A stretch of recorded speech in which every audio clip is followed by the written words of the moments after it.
All right. We're actually going to start over. It's going to go because all these cases that we're studying are so connected to each other. I can't just go where we left off. So I'm going to go quickly and start at the beginning. It's page 163. It's the very beginning of the packet. Okay. And I'm just going to start. Somebody marries somebody. It's after the wedding night. Doesn't find signs of virginity. Bitulim.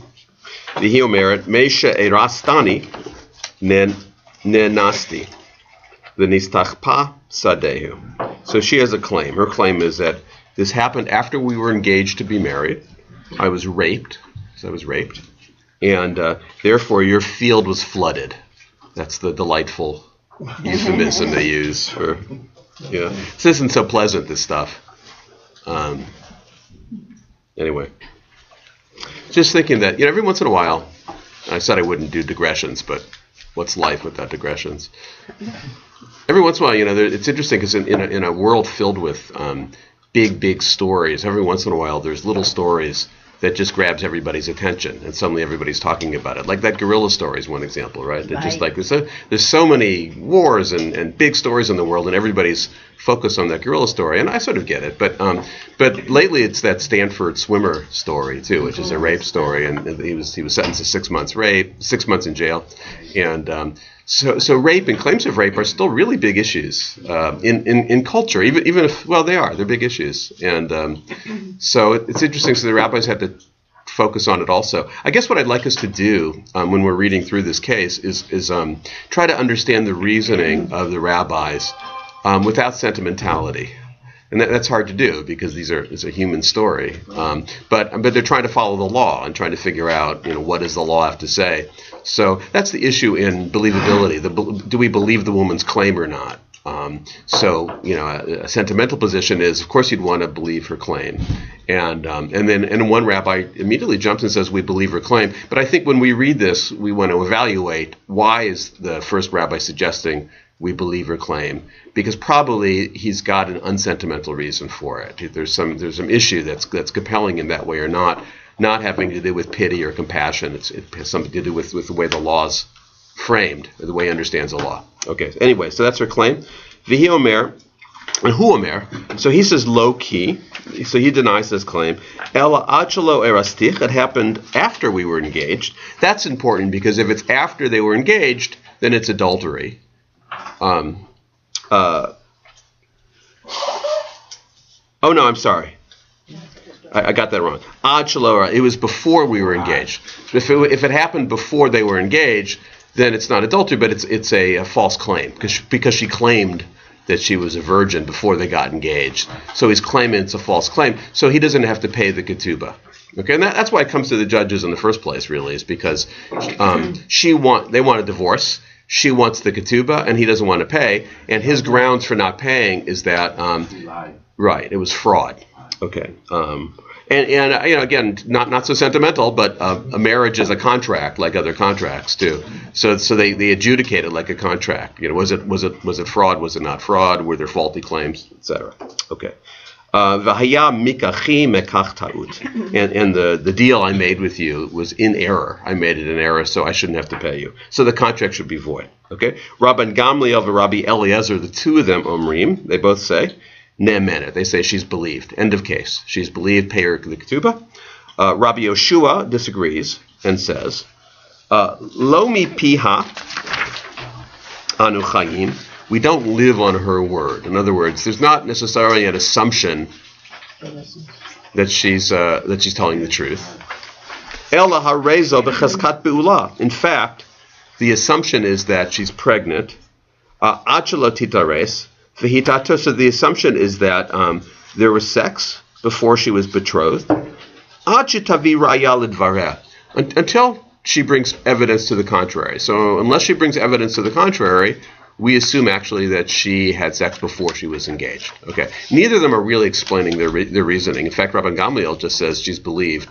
And he just says, no, the assumption is, he doesn't say why. Why would the assumption be that she had sex before the engagement?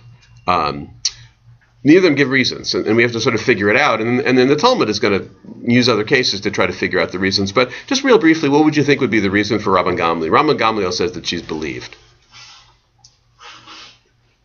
Remember her claim. Her claim. Innocent for proven guilty, and the other was guilty for proven innocent. Okay, but who's guilty? We're saying, yeah. Remember, it's not a criminal. This isn't a criminal trial, No, so right. Right. It's a contract issue. It's a contract issue, right. And she, I mean, to put it really as crude as possible, she wants to get paid. He doesn't want to pay her. Well, I think she believed because we never know for sure, and the husband presumably has much more means than the woman. Just wanted to pick woman and believe for that reason. Yeah. Okay. It's kind of like she's powerless. He's powerful. Got to protect her, which actually is the idea of the ketubah. Mm-hmm. But in this story, I don't know whether the Hebrews.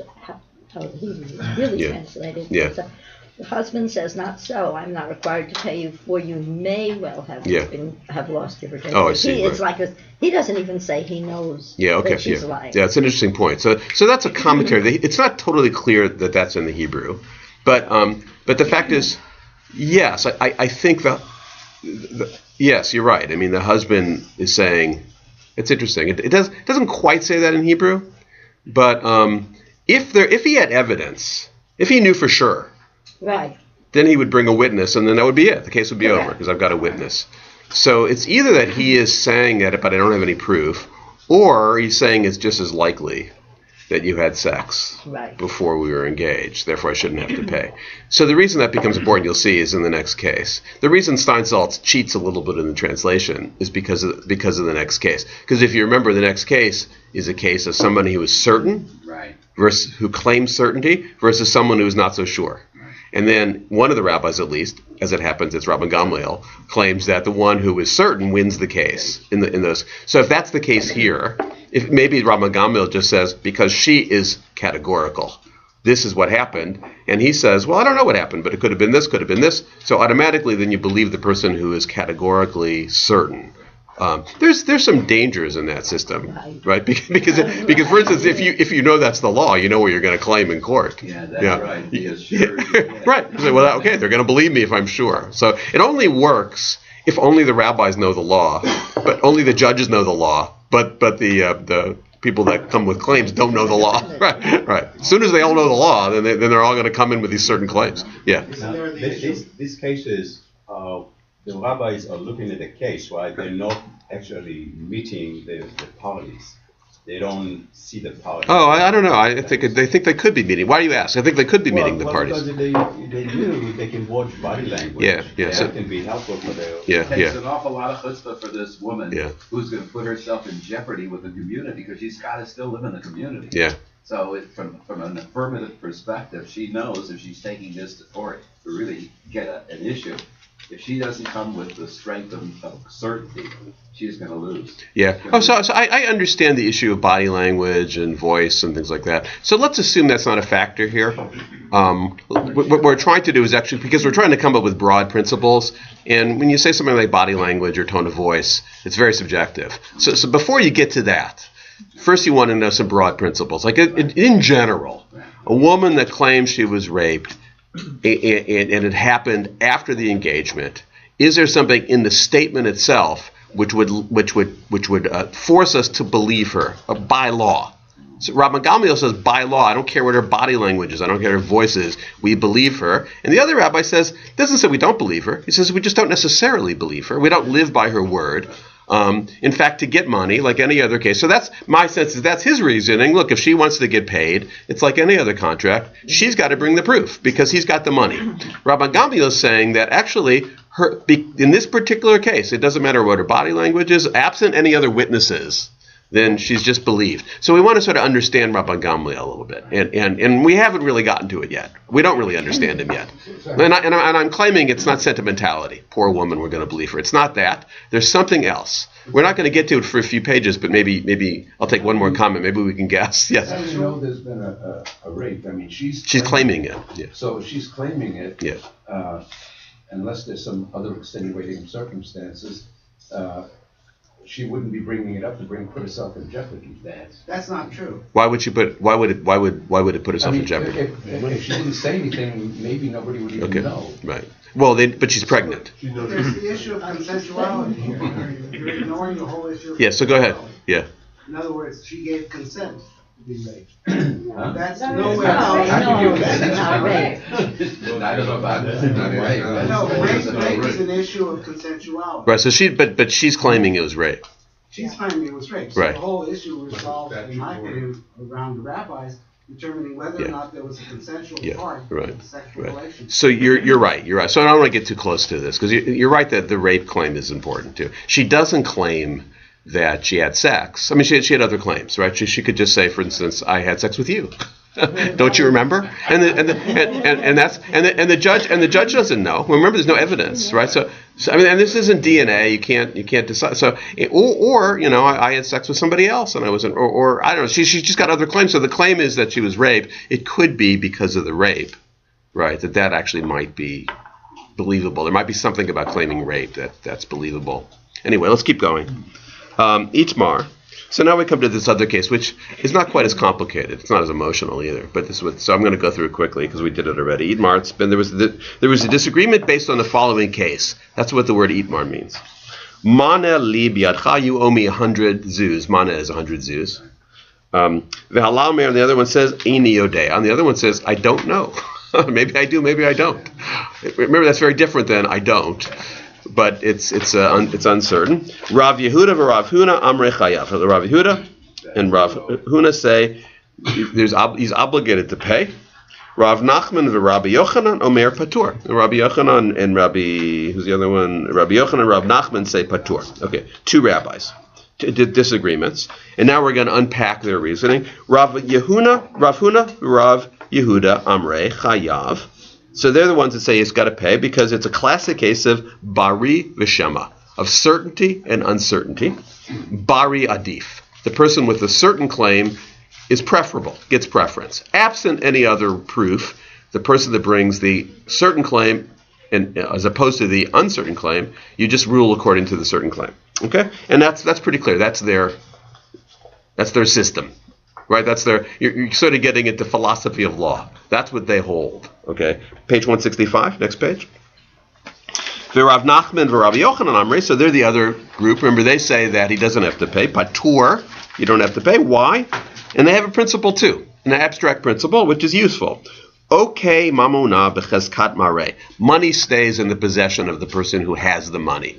That's and I said before, possession is 9/10 of the law. Right, however you want it, that you need proof to get money from somebody. There's also you have this in common law too, in Western law too. So that's and it's nicely phrased in the Aramaic. Okay, mamuna b'chezkat marei.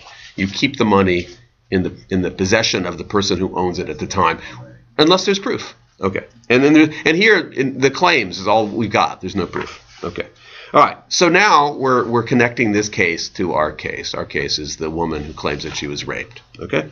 So now, unpacking a little bit more. Amar le Abai le Rav Yosef. So Abai says to Rav Yosef, Had Rav Huna v'Rav Yehuda. Okay, so what Rav Huna and Rav Yehuda say, remember they say that he's got to pay.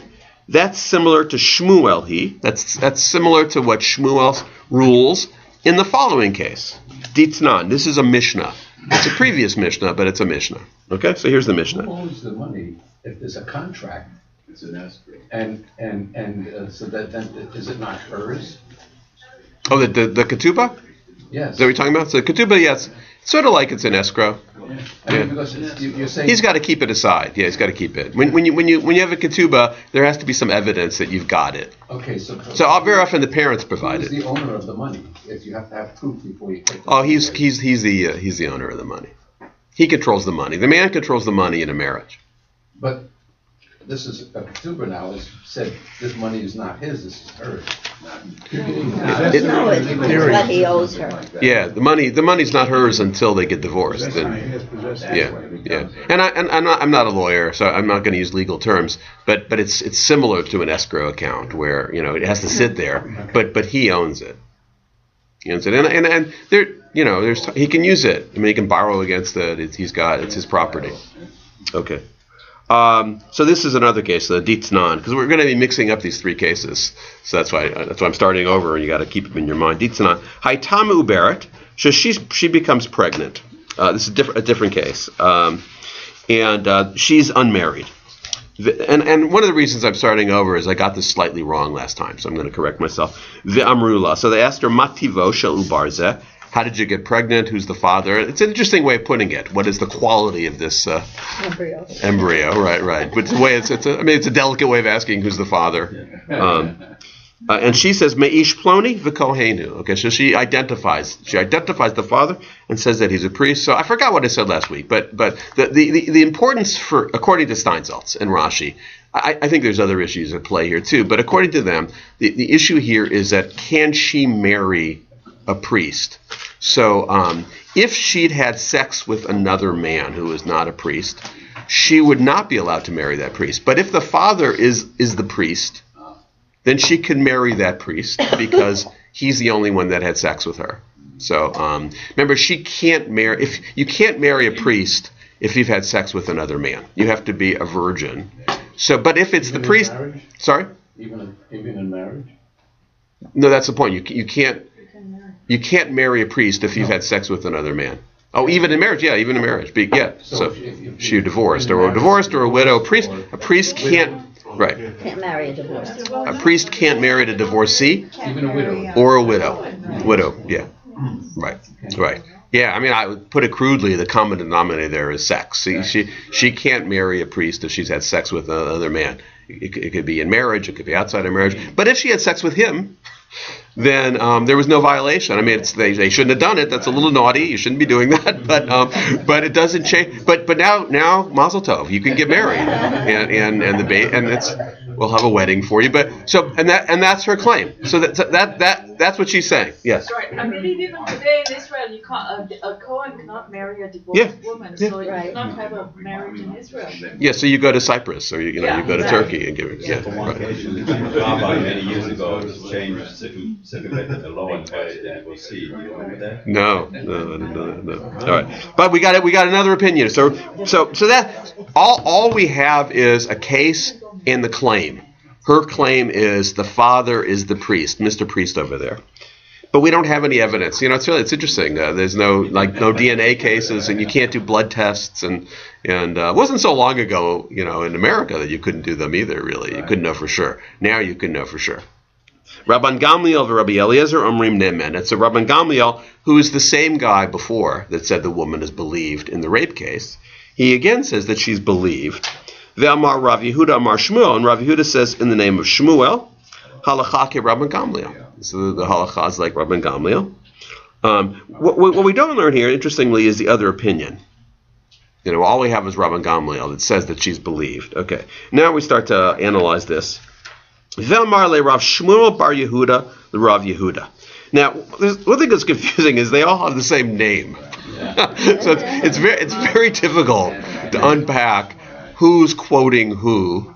Did you read the story? Again, I'm a little diversion. The story in the Times yesterday is that there's a town, I've forgotten what country, where there's 5 people running for office and they all have the same name. Anybody see the article? Yeah. So where was it? Yeah. So right. So the poor population has to decide between 5 people, all with the same name. But I feel that when I'm reading the Talmud sometimes, they all similar. There's so many names. There aren't that many names, so they share names, and so you're trying to figure out who's right and who's wrong, and sometimes they're disagreeing with each other, and they've got the same name. Yeah. Anyway, so Rav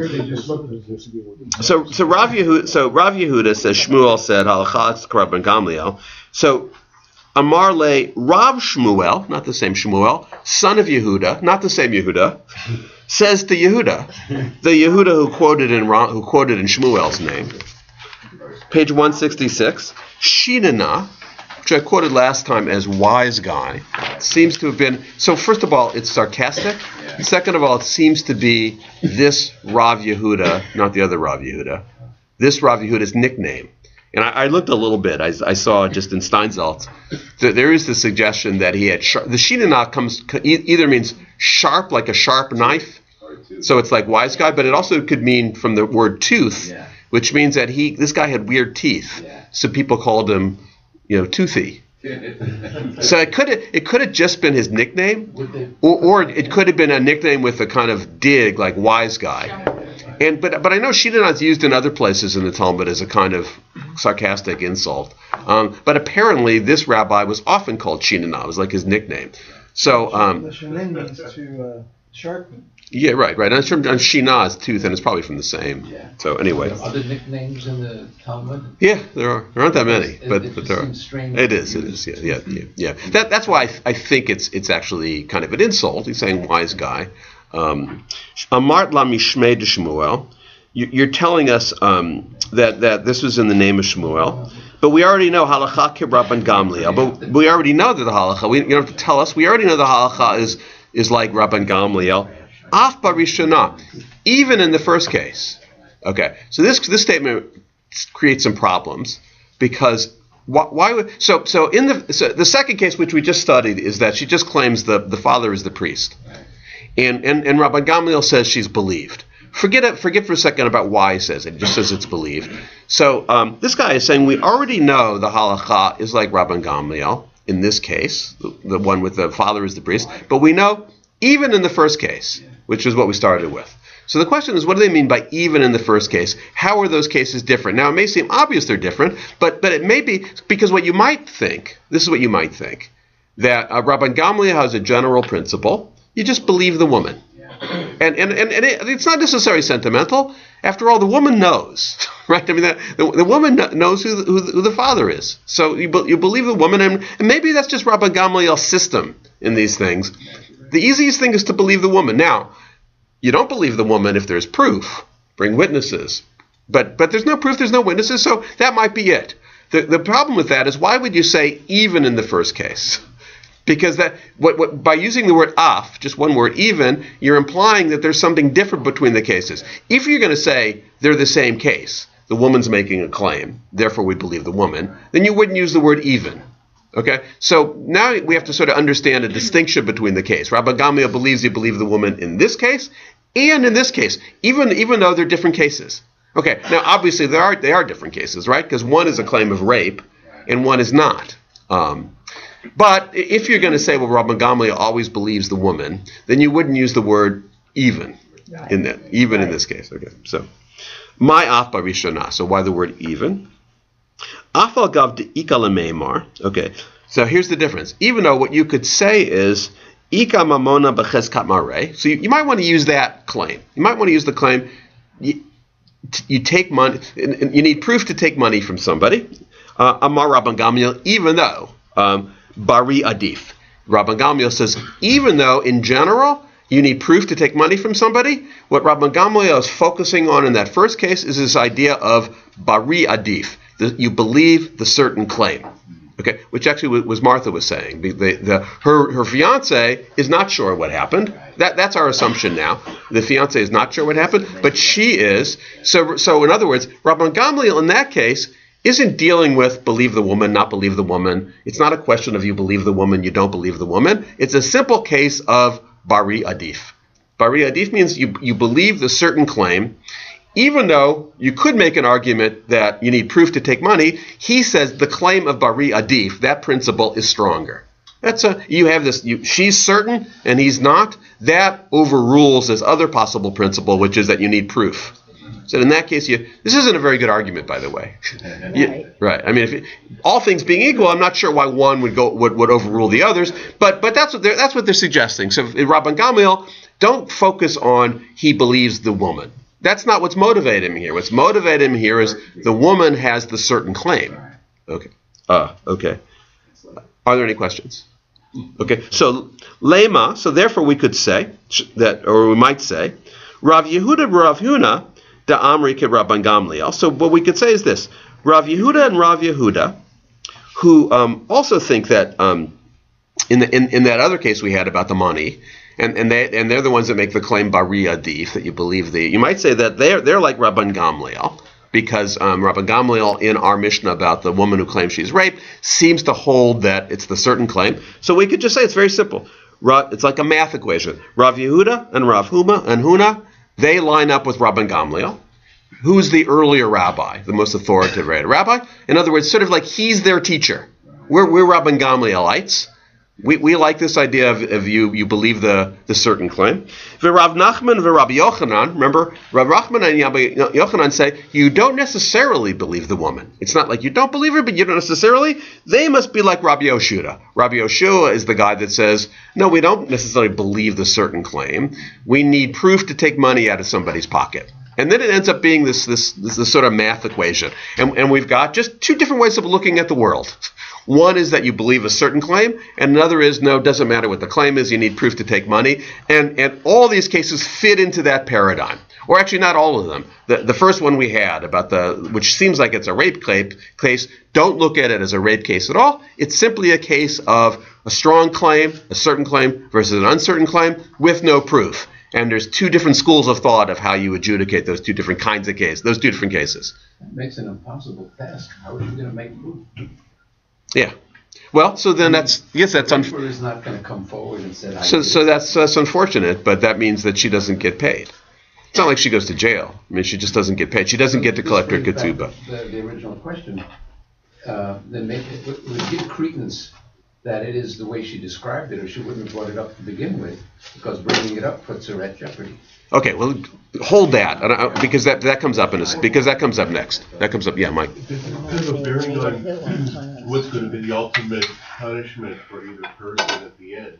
There's no punishment, though. Oh, the mandate. These are not criminal punishments. I mean, if you find the rapist, it becomes criminal. Right now, and actually the lines aren't quite as sharp in Jewish law between civil and criminal. But it's more useful for us to think of these things as civil, as just who gets paid, who doesn't get paid. Nobody's getting punished. Nobody's going to jail here. It's just a question: does he pay the ketubah? Does he owe her the money or not? Okay, let me just read this because of what came up, page 167.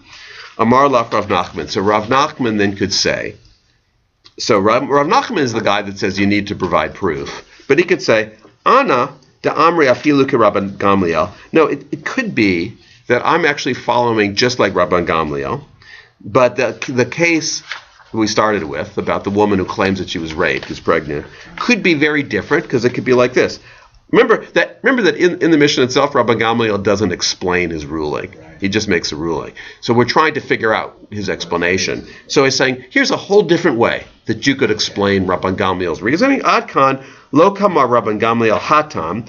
So Rabban Gamliel ruled in that case for the following reason: Ella deika migo. There's a principle called migo. Okay, so let me explain migo. I'm trying to think. I guess what I'll do is I'll just read, because Steinsaltz does it better than me. I'll read his. It's a fascinating principle of law in Judaism. And when I said before, the principle that you believe a certain claim only works if the principals are ignorant of the law. Because as soon as you tell them what the law is, they're all going to bring these certain claims. Migo is like that too, but Migo is fascinating. So I'm going to read the explanation. If a litigant puts forward a certain plea, but it could have put forward a different plea more advantageous to his interests than the one he actually put forward, the claim most advantageous to him, an assumption is made that, I'm sorry, I'll read it again, I skipped a line. If a litigant puts forward a certain plea, but could have put forward a different plea more advantageous to his interests than the one he actually made, he is assumed to be telling the truth. An assumption is made that if a person is ready to lie, he will put forward the claim most advantageous to himself. Okay, so if you had a claim, so you make a claim, and you would have been able to be believed with a better claim, then we definitely believe you, because you could have said something better, more advantageous to you, and you didn't. So in her case, she says that she's raped. There's a lot of things that she could have said instead. But the thing is that, remember, she's not pregnant. That's very different. She's not pregnant. We don't have signs of her virginity. So she decides to come up with this claim that there was intercourse, right? A claim that would have been more advantageous to herself would have been that it was an athletic accident. You know, it happened horseback riding. Those are the signs. And there's no proof otherwise. And that would have worked better. You know, if she was going to lie, that would have been the lie. That would have been a better lie for her. Instead, she comes up with a lie that was just less advantageous to herself. And in fact, she's got to admit that she was raped. It's humiliating to admit that, which was your point too. She admits that she has intercourse. That's a humiliating thing to admit. If she was going to lie, she wouldn't have picked a lie that brings shame upon herself. That's difficult. So therefore we believe her. And that's called amigo. So amigo is if there was a claim that would have made you better off, and she doesn't make that claim, then you believe her or him in the first place. Now, like I said before, this doesn't work if they know the law, because then you're going to find some less advantageous claim to bring forth. But this is sort of from one judge to another. There's this principle amigo. So it could be that Rabban Gamliel is basing himself on amigo here, where that we're gonna believe her because that's an embarrassing thing for her to admit, and she wouldn't lie about that. If she was going to lie, she would have picked a less advantageous lie. Yeah. What couldn't they have said? She should have said something at the time of the rape. Well, it would be the same. It would be the same issue. Still be embarrassing. I mean. Right. Yeah. So this all reminds me of Anita Hill and Clarence right. Thomas. That's interesting. It's yeah. So you want to say why? Yeah, because in that case, people believed him, not her. But why would a woman say that? Yeah. Because she's still remembered for what she said. She still has to live with the fact that people are, she made this whole thing up. Right. Why would any woman put herself in that position? I believe in Migo. Yeah, so that would be because she had nothing to gain. She had nothing to gain and everything to lose, right? And everything to lose, and that's shown by following events, right? People still remember her for that, and not him so much. Yeah. So that's an analogy. That's an interesting analogy. Yeah. But that is the idea. I mean, so you believe somebody, even though in fact it gets her the money, but because she's making a claim that's less advantageous to herself. Embarrassing. Right. Well, it could be a monetary gain that she's after. Right. Yeah, but if it was a monetary gain, then she says it was a horseback riding. I know, and she would say, "Look, that happens sometimes. Sometimes the hymen." I mean, I'm being frank here. Sometimes, and she just says it was one of those things. Accident. That's right. And or I had a miscarriage. I mean, there's a lot of things that she could have said. And miscarriage wouldn't work. Sorry, but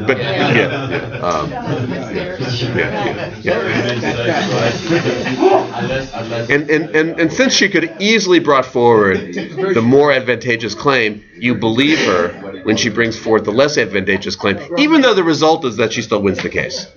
Okay, we'll stop there.